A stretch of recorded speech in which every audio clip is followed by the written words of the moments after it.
Hello student, तो आज हम डिस्कस करने वाले हैं अमीनो एसिड। तो ये एक इम्पोर्टेंट टॉपिक है और बोर्ड एग्ज़ाम में ज़रूर आता है। तो हम पढ़ेंगे अमीनो एसिड। तो the organic compound in which both amino and carboxylic group are present are known as amino acid. तो ऐसे कार्बनिक कंपाउंड जिनमें अमीनो और कार्बोक्सिलिक दोनों समूह पाए जाते हैं वो उन्हें हम कहते हैं amino acid. The amino acid are fundamental unit of protein. ये जो प्रोटीन की फंडामेंटल यूनिट होती हैं, प्रोटीन इनसे ही मिलकर बने होते हैं। तो जो ये अमीनो एसिड हैं वो 3 प्रकार के होते हैं। There are mainly 3 types of amino acid. Number 1 acidic amino acid. तो नंबर 1 हमारा होता है एसिडिक अमीनो एसिड, नंबर 2 होता है बेसिक अमीनो एसिड और नंबर 3 है न्यूट्रल अमीनो एसिड। इनका क्लासिफिकेशन भी पूछता है। ये 3 प्रकार के ही होते हैं, एसिडिक, बेसिक और न्यूट्रल। तो क्या होते हैं एसिडिक अमीनो एसिड, क्या होते हैं बेसिक अमीनो एसिड और क्या होते हैं न्यूट्रल अमीनो एसिड, आगे डिस्कस करते हैं। हाँ, तो अब हम देखते हैं अमीनो एसिड के टाइप। तो पहला है एसिडिक अमीनो एसिड। तो देखो एसिडिक अमीनो एसिड क्या होते हैं। सिंपली ये अमीनो एसिड ऐसे होते हैं जिनमें एसिड ग्रुप ज़्यादा होंगे और बेसिक ग्रुप कम, मतलब NH2 ग्रुप ज़्यादा होंगे, NH2 ग्रुप कम होंगे।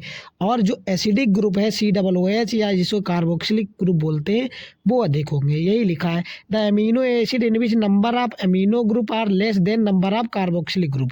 मतलब कार्बोक्सिलिक ग्रुप ज़्यादा होंगे और अमीनो ग्रुप कम होंगे, उन्हें हम बोलेंगे एसिडिक अमीनो एसिड। इसके एग्जांपल क्या है, glutamic acid, aspartic acid and cysteic acid. इनमें जो है NH2 कम होते हैं और COOH ज़्यादा होते हैं।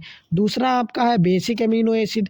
The amino acid in which number of carboxylic group is less than amino group are known as basic amino acid. Basic में क्या होगा, अमीनो ग्रुप ज़्यादा होंगे और कार्बोक्सिलिक ग्रुप कम होंगे, तो उन्हें हम बोलेंगे क्या, basic amino acid. Lysine, arginine, histamine, ये सब इसके एग्जाम्पल हैं। और लास्ट में आपके पास है न्यूट्रल अमीनो एसिड, जो नीचे लिखा हुआ है, the amino acid in which number of carboxylic group and number of NH2 group both are equal. इसमें अमीनो ग्रुप और कार्बोक्सिलिक ग्रुप दोनों ही बराबर होंगे, तो इसे बोलेंगे न्यूट्रल अमीनो एसिड।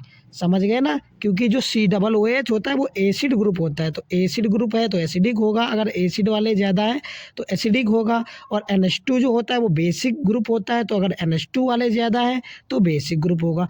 अगर जितने NH2 हैं उतने ही COOH ग्रुप हैं, तो हम उन्हें क्या बोल देंगे, ये न्यूट्रल अमीनो एसिड है। तो न्यूट्रल अमीनो एसिड में जितने NH2 ग्रुप होंगे उतने ही COOH ग्रुप होंगे, मतलब जितने अमीनो ग्रुप होंगे उतने ही कार्बोक्सिलिक ग्रुप होंगे, इसलिए ये न्यूट्रल अमीनो एसिड है। न्यूट्रल अमीनो एसिड के एग्जाम्पल आपके पास एलानिन, ग्लाइसिन। तो ये इम्पोर्टेंट एक टॉपिक है, आपको समझ में आ गया। एसिडिक में आपको क्या लिखना है, एसिडिक में COOH ग्रुप ज़्यादा होंगे और NH2 ग्रुप कम होंगे।